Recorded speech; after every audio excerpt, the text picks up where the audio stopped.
Over 10 plus years ago, there was a running back for the Wisconsin Badgers that was literally dominating college football. In one game, he had over not one, not two, not three, but 400. Let me say that again.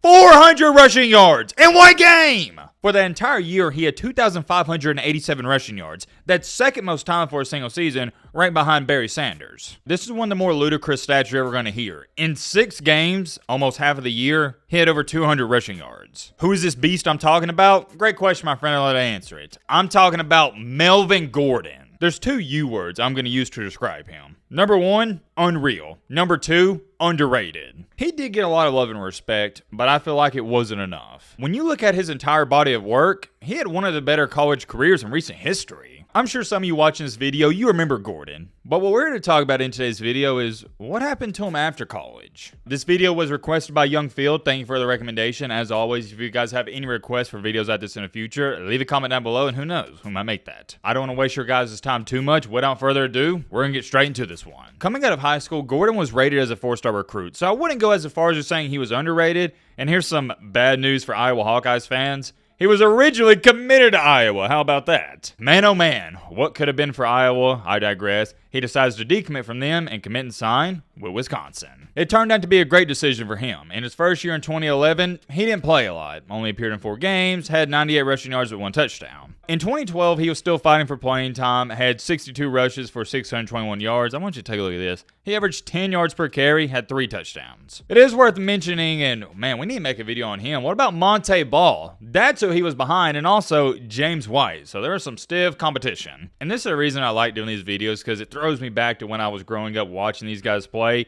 Wisconsin, at one point in time, they were looking like running back university, RBU, whatever you want to call it. They was producing some studs for a 3, 4, 5 year period. They were up there at Alabama. One thing I want to throw in there is, although Monte Ball was the main back in 2012, against Nebraska, Melvin Gordan had over 200 rushing yards. I would say that's when Wisconsin fans realized, hey, whenever Monte Ball leaves, we're going to be just fine. And they were. Heading into that 2013 season, he wouldn't have to share as much time, and he had way more opportunities, and he delivered. He had 206 carries for 1,609 rushing yards, averaging 7.8 yards per carry with 12 touchdowns. Not bad if I gotta say so myself, but it's what he did in the following season, 2014, that caught everybody's attention. I could show you every single stat line from every single game, but I really think that's dragging out this video more than it needs to be. He went off almost every single game. Like I was telling you in the intro, in 6 games, he had over 200 rushing yards. In one game, he had over 400 against, who was it? Oh yeah, it was Nebraska yet again, ironically enough. I'll show you that one because it's worth showing. He had 25 carries. That's probably the most shocking part about all of it. Had 408 yards, averaging 16.3 yards per carry and 4 tutties. You don't really hear the word efficient being thrown around when you're talking about running back play, but if there was ever a time to use it, it'd be right here. It doesn't get any more efficient than this. To say he made the most of his 25 carries might be understating it. He couldn't be stopped. He was a man on a mission, and in the bowl game against Auburn, he had a measly 251 yards. That is how he finished off his final season at Wisconsin. I'm not even going to sit up here and list off all these awards. Just know he won almost every single one. He also finished second in the Heisman voting in that 2014 year as well. The thing that stands out the most to me about Melvin Gordan is his yards per carry. It's not like he was just getting a ton of attempts. No. He averaged, even in that final year where he had 2,587 rushing yards, 7.5 yards per carry. You can see it right here for yourself. Also had 29 touchdowns. Insane. He would declare for the NFL draft, and this is where our story starts to get interesting. Because I know there's going to be a fair share of people who know what happened to Melvin Gordan after college, but for the people that are just diehard college football fans, you may not know, and that's why I'm making this video. And plus, I think it's cool to talk about, just go back and see what happened to these guys. In the 2015 NFL Draft, he would get selected in the first round with the 15th pick by the San Diego, or now Los Angeles Chargers. His rookie year for the Chargers, it didn't go so well. He had a fumbling problem. He did play a lot, and he finished the year with 641 yards, but he had 0 rushing touchdowns and 6 fumbles. Yikes. Not what you like to see, not just out of a 6th-round pick, but especially a 1st-round pick. He wasn't taking good care of the football. However, in 2016, he would patch that up. All of his numbers increased. He got more carries, and also he almost had 1,000 rushing yards and 10 touchdowns to only 2 fumbles. You do got to throw in there as well, he missed the final 3 games of the season due to hip and knee injuries. If that wouldn't have happened, he would have easily surpassed the 1,000-yard mark because he was already at 997. In 2016, he was also a Pro Bowler. Forgot to throw that in there. Heading into 2017, it was another good year. Started every single game, had over 1,000 rushing yards, 8 touchdowns. The fumbles, they went down as well. Only had 1. The Chargers were happy with him. They were pleased. So heading into his final year of his contract, the Chargers, they picked up the 5th-year option. And I'd say it turned out to be a pretty good move on their part because he was a good running back yet again for him. He was a Pro Bowler. Played in 12 games, had 885 rushing yards, 10 touchdowns to only 2 fumbles. Or my apologies, he only had 1 fumble that year. Heading into a 2019 season, though, this is where the problems, they would start to arise. Melvin Gordan wanted a new contract. The problem with that, the Chargers didn't want to give him one. They were bumping heads, and to make a long story short, he wanted to be traded, and he didn't even participate in training camp. You know how these holdouts go. There was a lot of drama. To make a long story short, he didn't even play until week 5. In 12 games played, he had 600 rushing yards with 8 touchdowns, but here's the kicker. 4 fumbles, and 1 cost him the game against the Tennessee Titans. After this year, Gordan officially became a free agent, and this is when he decided to sign a new 2-year, $16 million contract with the Broncos. All in all, as far as it goes for his contract, I think it was a win-win for both parties. Melvin Gordan, he got $8 million per year. That's not bad, especially for running backs, because they're the most disposable position out of anyone in all of football. And for the Broncos, you got a really great running back for only $8 million a year. He was solid for the Broncos. I'll let you be the judge. He had 215 carries for 986 yards, 9 touchdowns, and 4 fumbles. The reason I'm bringing up the fumbles, and now that I think about it, it's the first time I've ever brought up fumbles when talking about any of these guys in these videos, is because he had a fumbling problem. In 2021, he started every single game, had 200 carries for 918 yards, 8 touchdowns, and 3 fumbles. But 2022 is where the decline, it started to happen. Only had 90 carries for 300 yards, 2 touchdowns, and 5, yes, count them,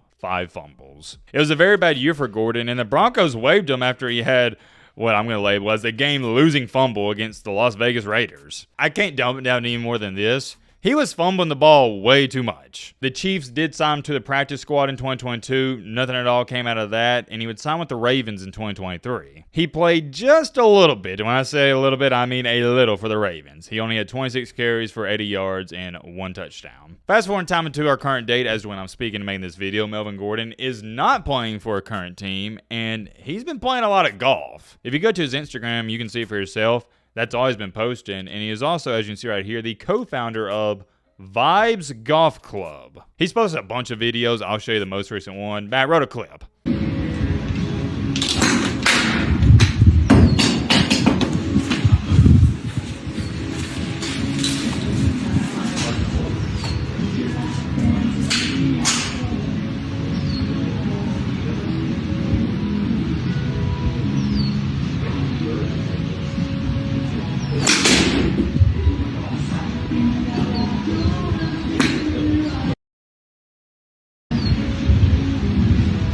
That's pretty funny, but the caption writes, "Somebody find me a good," in all caps, trainer before I lose my swing and my sanity. Like, how do I even do this? Even bro in the back power. Wait, what? Even bro in the back. Oh, my bad. I was reading that wrong. Back power walking so he don't catch a stray. Tag every trainer you know in all caps. I need help now. Well, as a person who golfs myself, I can tell you from firsthand experience, Melvin Gordan, you're in for a long journey, and that's what golf is. A lot of ups and a lot of downs. One week, you got your swing down pat. You think you're all set. The next week, it's like you're lost out there. And that's the beauty of golf, at least to me, because that's what life's about. You know, your boy White Randy was a stud on the basketball court and the football field. But golf, it's one of the most mentally challenging, not just sports, but things any human can possibly do. It is pretty difficult. I'll give you a great example. I haven't picked up a basketball or shot a ball in, I don't know, 3-4 years. I can go out there right now. You put a goal in front of me. If I'm shooting 10 free throws, I'm going to make bare minimum 6 or 7 of those. Golf's completely different. If you don't swing a golf club every, I'd say, 2 or 3 months and that's stretching it, you're going to be rusty. It is much different than an athletic sport like football, basketball. Most people, you'll never lose that ability. Golf is more of a, how do I say this? mechanical sport. I think that's a good word. But if you play, you know what I'm talking about. Takes a lot of practice, but to Melvin Gordan, if you're somehow somewhere seeing this video, my man, do not get discouraged. We've all been there. But yeah, that's what he's been up to, and let me know in the comment section, what do you think about his NFL career? I would say it was pretty dang good. Was a Pro Bowler, had some good years. It was just the fumbling problem. That's the only negative thing you can say, and I think he'd even attest to that. But with him being a first-round pick and he signed that $16 million deal with the Denver Broncos, he's made millions and millions and millions of dollars. He'll never have to work another day in his life. He can golf every single day if he wants to. And from start to finish, he got in the NFL in 2015, hasn't played since 2023. He had a I would say a long career for a running back. Most running backs are only going to be in the league for like maybe 3, I don't know, it's 3 pushing it. And it's somewhere around that, 3 to 4 years. Shout out to Melvin Gordan, though. Many more things I can say. We'll end it off here. I'm curious. Let me know your thoughts down below about that.